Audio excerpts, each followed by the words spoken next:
After spending $1 million on Facebook, I can tell you that no matter what strategy you're using, it does not matter. And here's what does.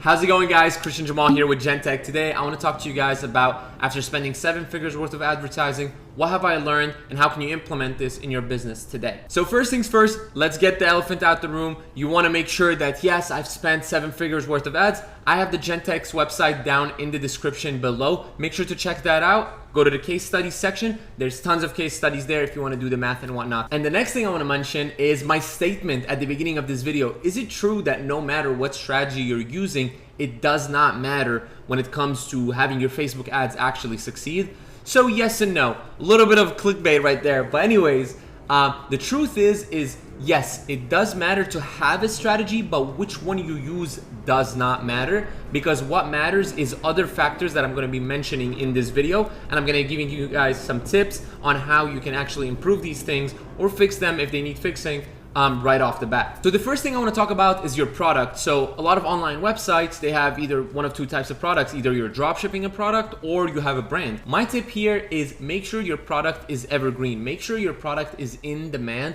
If you are building a brand, build it off of a product that has already succeeded in the past. Build your brand off of a business or brand that has won in the past. You actually have to build something that people want. Like, it doesn't matter if you're selling something for 50 cents. If someone doesn't want it, it doesn't mean anything to them. They're not gonna pull out their wallet and credit card to buy it from you. So it doesn't matter what the price is. Focus more on the product and the value that you bring. The next thing I want to talk about is creative. People scroll for hours and don't click on anything. On Instagram, I think an average per user is every 5 posts is an ad, but people scroll for hours and click on nothing. Why is that? Because these ads are not catching their eye, or it's very clearly an ad and people don't like that in that certain niche. The following are a couple tips that I have for you. So the first thing is use video content. The reason that is because photo content, yes, even though it's nice, I definitely recommend you to test that. However, video content records video length view time, which definitely takes into account the quality of that customer to you. Because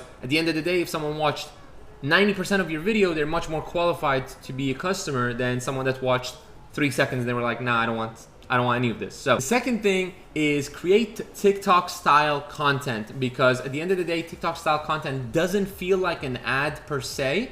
However, having a call to action at the end of that is a huge revenue generator for a lot of businesses. So make sure to implement that into your business. And if it doesn't work, that's fine, but at least you know that that is out there and you can give that a shot. And I see a lot of people having success with this, and the way you can make this almost a guaranteed success on Facebook. Obviously, that word guaranteed is not something we use in marketing, but I would say a 99% chance of success is if that reel or TikTok was posted organically and it went viral organically, using that exact same video as an ad has shown to work time and time again for a lot of our clients. So make sure to test that. The third thing, and honestly I believe it's one of the most important on this list, is actually having an offer that converts. I'm gonna make this super simple. One of the people I look up to wrote an entire book about this, and I think you can get this book for like 99 cents on Amazon. Again, like, I'm not sponsored. This person does not know me directly. But this is the book right here, $100 million offers. This book talks about the offer in very detailed portions, and the way this book is written is to cater to any business owner, because it's written in a way that is easy to comprehend. It's not gonna waste your time. Most books kind of tell you the point right away and then spend the rest of the book trying to convince you that they're right. This book is kind of just giving you all the information and nuggets that you need, rather than just trying to convince you that they know what they're talking about. So that's why I think this book is filled with knowledge, and I definitely think that you guys should get it if you are looking to focus and go deep down on your offer. If you don't want to go ahead and read a book or whatever, think about it like this. So an offer consists of a couple things. You want your offer to have upsells, to create bundles. You want it to kind of be a no-brainer, if you will. So you need to make sure that whatever you're selling is a no-brainer. Let's say you walk into a Lamborghini dealership and they say that, hey, today alone for the next 30 minutes, this Lambo right here is $10,000 and you can buy it in cash. You're gonna figure out how to get that 10,000 even if you don't have it, because you know as soon as you get that car, you can instantly sell it for, let's say, 200,000 or whatever. My point is that if the offer is powerful enough, anybody is a client.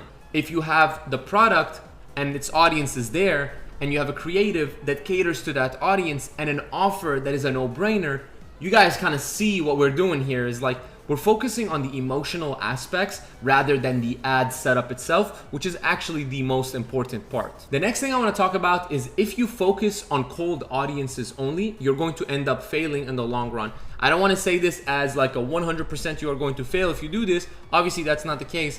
But it's much easier to sell someone who's seen you before rather than someone who's never seen you at all. That's why I recommend having top of the funnel, obviously the cold audience section, always being targeted, because you always want to increase the number of people who've seen you one time, and then you want to split the funnel into a re-engagement, and then at the bottom of the funnel, retargeting ads. And I have an entire video about this, so make sure to check that out. This part is super important because most bigger businesses are built on recurring customers. So it doesn't have to be a subscription. So for example, think about it like this. What is your favorite product? What is like the favorite thing that you have maybe in your closet? And then think about how many times you wanted to buy from that brand again. So very similar to kind of like how Gymshark built their business. People who wear Gymshark love Gymshark. So what they end up doing is they end up going back to Gymshark and buying again seasonally so that they can update their closet, get new clothes, and especially those clothes, they get worn out in the gym. So people want new ones and fresher ones and whatnot. So obviously you get the concept there of building a customer base is more important than getting the sale. So you need to build a community rather than just collect a check. So focus on retargeting, re-engagement, and never forget cold, but don't count on it. The next thing I want to talk about is make sure you have about a $25 to $30 margin, which brings your product to about, I would say, a $50 product. Kind of focus on those, usually products that are $4 or $5. I mean, how much are you going to spend in ads to get a sale, and what's your cost of goods? Like at the end of the day, it's not going to make sense for a product like that. So make sure that you have a product that has about a $30 margin, 25 to 30, because I would say getting Facebook ad sales for about $15 to $20 is super easy, but getting consistently $5 sales is not the easiest thing. Obviously it's doable, but not for every brand and not before a lot of testing has been done. So make sure that you have at least a margin that you know that when you start ads, you have a high likelihood of being profitable. The next thing I want to talk about, and is before my final point, is never stop testing, because at the end of the day, I get it. Like if you see an ad that's super profitable, you want to just go all in on that, and the concept makes sense, and I get it. My personal way of doing this is scaling the winners and keeping that as 80% of the budget, and always keeping 20% for testing, because you never know what might happen. You might find a winner that's better than your current one, or you might have this winner actually die off and then you don't have anything else to supplement it with. So it's very important to have multiple weapons in your arsenal, because you never know what you might need to use. Let's say if a certain time of the year comes around and you know this ad was a winner like last year, using that. Or if you have an ad that is consistently a winner and you feel that the re-engagement and retargeting audience has seen that ad way too many times and they're starting to convert less and less, it's important to be able to supplement it with other forms of a video, photo, carousel, or what, and any type of ads that has proven to also be a winner, just not the same exact ad. The last and final thing I want to talk about is scaling. Obviously, when you find a winner, everybody wants to like go all in and dump all their money into their winner, which I get the point, similar to the last point that we talked about. However, my point here is scale carefully.